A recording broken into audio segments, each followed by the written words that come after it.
Hello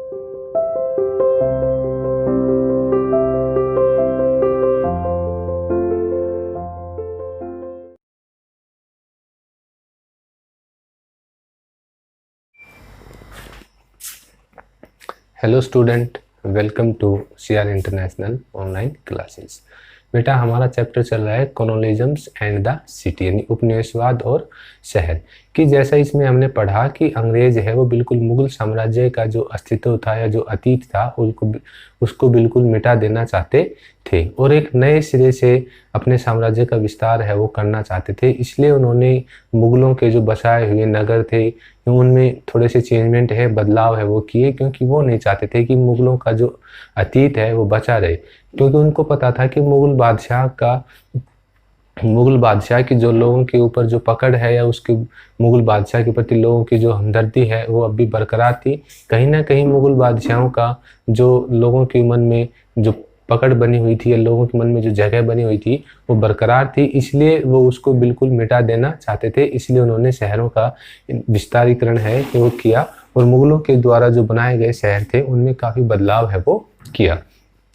अब पुराने शहर, जो पुराने मुगलों के बसाए हुए शहर थे, उनके भीतर की व्यवस्था में उन्होंने चेंजमेंट है, बदलाव है वो किया। नहरों की परंपरा, मुगलों के टाइम पर शहरों में जल की आपूर्ति यानी जल की जो आवश्यकता थी उसकी आपूर्ति है वो नहरों के माध्यम से होती थी। लेकिन अंग्रेजों ने नहरों को पाट दिया, उनको तोड़कर समतल है वो कर दिया कि ध्वस्त हो गई। नहरों की जो परंपरा है वो ध्वस्त हो गई, उसको खत्म कर दिया। उन्होंने जलापूर्ति और निकासी की व्यवस्था को नजरअंदाज किया जाने लगा कि जल की आपूर्ति और पानी के निकास की जो व्यवस्था थी, यानी पानी जो निकास होता था बारिश के टाइम पर पानी बाहर कैसे जाए, इस व्यवस्था को नजरअंदाज, इसकी तरफ कोई ध्यान है नहीं दिया जाने लगा, इसको इग्नोर है वो किया जाने लगा। 19वीं सदी के अंत में यानी 19th सेंचुरी के अंत में शाहजहानी नाली यानी शाहजहां ने जो शाहजहानाबाद नगर बसाया था उसकी नालियों को बंद कर दिया गया। उसकी में जो नालियों की व्यवस्था थी जल निकासी के लिए, उसको, क्योंकि उन्होंने जल निकासी और जलापूर्ति की तरफ तो कोई ध्यान नहीं दिया गया, इसको नजरअंदाज वो किया जाने लगा। तो शाहजहां ने जो शाहजहानाबाद राजधानी बसाई थी, जो शहर बसाया था, उसमें जल निकासी की जो व्यवस्था थी, नालियों की जो व्यवस्था थी, उस व्यवस्था को, नालियों को बंद कर दिया गया और खुली नालियों की व्यवस्था की। खुली मीन्स जैसे ओपन सरफेस में, ठीक है। उसमें क्या थी, नालियां हैं वो बंद थी, कवर थी, लेकिन अब उन्होंने क्या किया कि ओपन सरफेस यानी खुली नालियों की जो व्यवस्था है वो की गई। अमीर लोगों को इसमें बदबू आने लगी और जो अमीर लोग थे, क्योंकि उनमें तो मिट्टी वगैरह गिर जाती है और मिट्टी है वो सड़ जाती है, फिर उसमें स्मेल है वो आने लग जाती है। जो अमीर लोग थे उनको इन खुली नालियों में बदबू है वो आने लगी। दिल्ली म्युनिसिपल कमेटी एक अच्छी निकासी व्यवस्था पर पैसा खर्च करने को तैयार नहीं थी। अब दिल्ली म्युनिसिपल कमेटी है वो एक अच्छी निकासी व्यवस्था, पानी जल निकासी की व्यवस्था के ऊपर ज्यादा पैसा खर्च करने को वो तैयार है वो नहीं थी। हवेलियों का पतन मीन्स उनका ढह जाना या उनका खत्म हो जाना। ये 4 दीवारी के घिरे दालान होता है जिसको हम अपने ओपन सरफेस, जिसको हम अपने लोकल लैंग्वेज कह सकते हैं कि चौक, ठीक है। ये 4 दीवारी से घिरे दालान और झरनों वाली भव्य इमारतें थी। झरने में जिससे झरनों में से पानी गिरता है, उनमें इस तरीके की व्यवस्था वो की गई थी कि जैसे झरने से पानी गिर रहा है और उसमें बाहर की साइड जाली लगी हुई है, तो झरने के अंदर से जो हवा आती थी वो ठंडी आती थी। तो पुरानी हवेली में इस तरीके की व्यवस्था है वो थी। तो ये झरनों वाली भव्य इमारतें थी, भव्य में सुंदर इमारतें थी। हवेली में एक खुला अहाता था, खुला मीन्स ओपन सरफेस एरिया, कि हवेली में एक खुली जगह थी। इसके चारों ओर मेहमानों के कमरे थे और इसके चारों तरफ जो गेस्ट आते थे या मेहमान आते थे, अतिथि आते थे, उनके रुकने के या रहने के कमरे हैं वो थे, जो पुरुषों के लिए भी थे और पुरुष भी वहां पर रुक सकते थे, ठीक है। भीतरी दलान यानी भीतरी चौक में, हवेली के अंदर चौक बंदी होती है, जैसे कि ये दालान और इसके चारों तरफ ये कमरे बने हुए थे और एंट्री का एक दरवाजा होता है, चौक बंदी हवेली बोलते हैं इसको।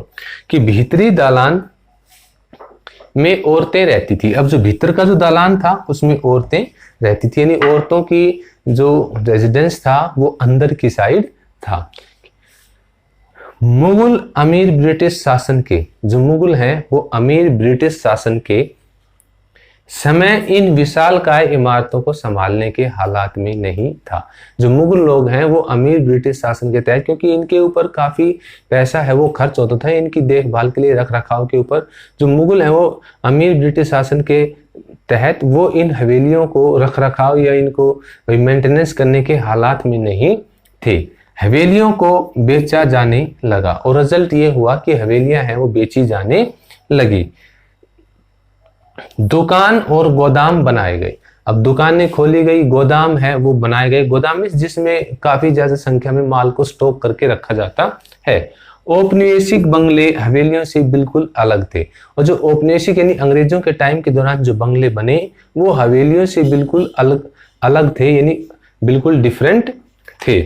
इनमें एक मंजिल ढलवा छत थी, यानी ये सिर्फ वो एक ही मंजिल ऊंचे हो बनाए जाते थे। इनमें एक मंजिल ऊंची और वो भी ढलवा छत में स्लोपिंग वाली छत थी। ये 1 या 2 एकड़ में खुले स्थान पर बनते थे और 1 या 2 एकड़ में ओपन सरफेस एरिया के ऊपर, यानी इनमें एक हम ये कहें कि भीड़ भाड़ भरी जगह नहीं थी, बिल्कुल 1 या 2 एकड़ एरिया में खुले स्थान के ऊपर ये बंगले हैं वो बनाए जाते थे। इनमें सोने रहने खाने के अलग अलग कमरे थे, यानी सोने का कमरा अलग होता था, खाने खाने का कमरा अलग और रहने का कमरा है वो अलग होता था। एक लंबा बरामदा भी था। रसोई घर, अस्पताल, नौकरों के क्वार्टर मुख्य मकान से अलग बनाए जाते थे, यानी रसोई घर, अस्पताल और नौकरों के रहने के जो क्वार्टर या हम ये कहें नौकरों के रहने के जो घर हैं वो बंगले से अलग या दूर है, मुख्य स्थान से दूर है, वो बनाए जाते थे।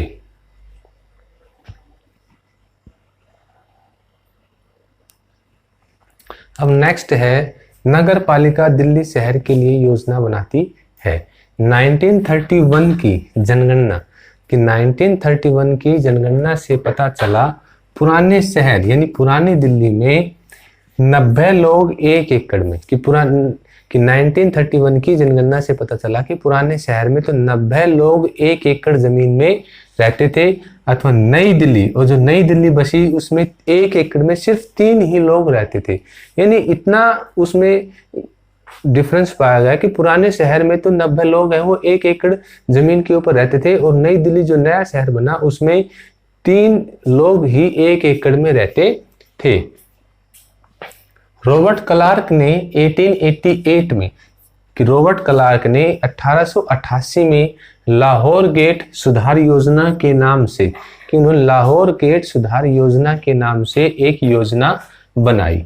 इसकी सोच थी कि यानी इस योजना के अनुसार यहाँ के निवासियों को पुराने शहर से अलग, जो पुराने शहर के निवासी हैं, कि यहाँ के निवासियों को पुराने शहर के निवासियों को पुराने शहर से अलग एक नए तरह के, यानी पुराने शहर से अलग एक नए तरह के चौराहा बाजार, चौराहा में 4 राहों वाला जो बाजार है, कि चौराहा बाजार की तरफ ढकेला जाए, यानी चौराहा बाजारों की तरफ है वो उनको धकेला जाए।